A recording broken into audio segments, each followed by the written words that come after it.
जब जीवन में सब कुछ बिखरता नजर आता है, जब मन भारी हो और रास्ता धुंधला, जब आंखों में आंसू और दिल में सवाल हो, तब अक्सर हम सोचते हैं क्यों मेरे साथ ही ऐसा हो रहा है।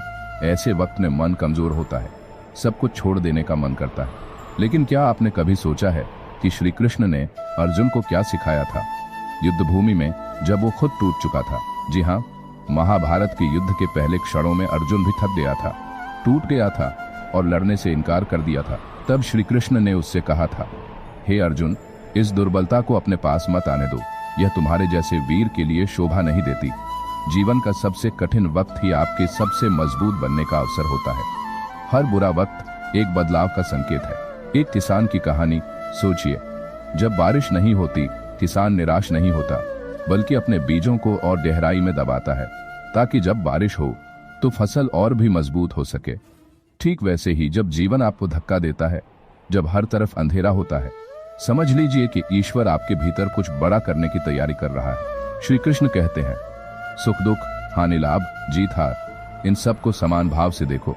यह सीख सिर्फ एक युद्ध के लिए नहीं, बल्कि हर उस मनुष्य के लिए है जो जिंदगी से लड़ रहा है। टूटना हार नहीं होती, यह निखरने की प्रक्रिया है। एक बार एक कुम्हार अपने घड़े को बनाते हुए उस पर लगातार चोट करता है। देखने वाला सोचता है कि वो उसे तोड़ देगा, लेकिन असल में वह उसे मजबूत कर रहा होता है। श्री कृष्ण यही करते हैं, वो आपके जीवन के कुम्हार हैं। जब समय बुरा लगता है, तब वो असल में आपको किसी बड़े कार्य के लिए तैयार कर रहे होते हैं। क्या आप आज खुद को टूटता महसूस कर रहे हैं? तो समझिए, यह आपका ढलने का समय है। यह समय आपको वो इंसान बना रहा है जिसकी कल्पना आपने कभी की भी नहीं होगी। नियंत्रण अपने भीतर खोजिए, बाहर नहीं। श्री कृष्ण कहते हैं, मनुष्य को चाहिए कि वह स्वयं अपने को ऊंचा उठाए, न कि अपने को नीचा गिराए। आपका दुख, आपका डर, आपकी चिंता, इनका हल कहीं बाहर नहीं है।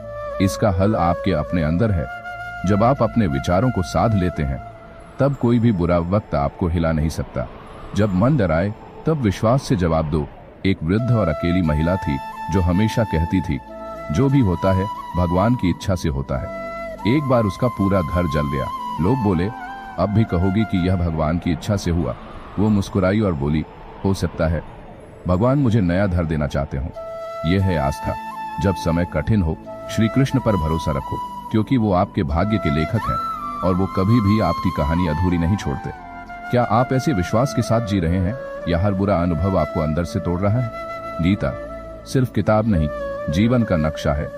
आज जब भी बुरा वक्त आता है, लोग रोते हैं, टूटते हैं, लेकिन गीता कहती है, कर्म कर, फल की चिंता मत कर।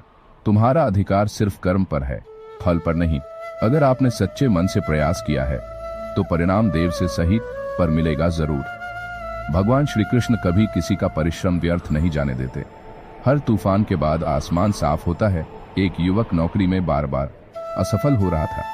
माता पिता ने उसे ताना मारा, दोस्तों ने मजाक उड़ाया, लेकिन उसने हार नहीं मानी। हर असफलता के बाद वो गीता पढ़ता, श्री कृष्ण से बात करता। आखिरकार एक दिन उसे एक बड़ा ब्रेक मिला। उसने कहा, अगर वो सब कुछ ना होता तो मैं यहाँ ना होता। क्या आपको भी लगता है कि आपकी मेहनत व्यर्थ जा रही है? तो याद रखिए, श्री कृष्ण देर कर सकते हैं, लेकिन अंधेर नहीं। अंत में खुद से मत हारो। सबसे बड़ी लड़ाई जीवन में दूसरों से नहीं होती, खुद से होती है। जब कोई नहीं होता आपके साथ, तब श्री कृष्ण होते हैं।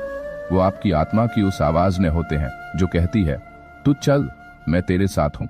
आपका बुरा वक्त आपके जीवन की सबसे सुंदर शुरुआत बन सकता है, अगर आप हार मानने की बजाय श्री कृष्ण का हाथ थामे। जब तुम थक जाओ, रुक जाओ, पर हार मत मानो। जब तुम्हें लगे कि कोई नहीं समझता, श्री कृष्ण से बात करो। जब सब दरवाजे बंद हो जाएं, गीता पढ़ो, वो तुम्हें नई दिशा देगी। और जब कोई उम्मीद ना हो, बस आंख बंद करके कहो, हे कृष्ण, अब सब कुछ तेरे हाथ में है।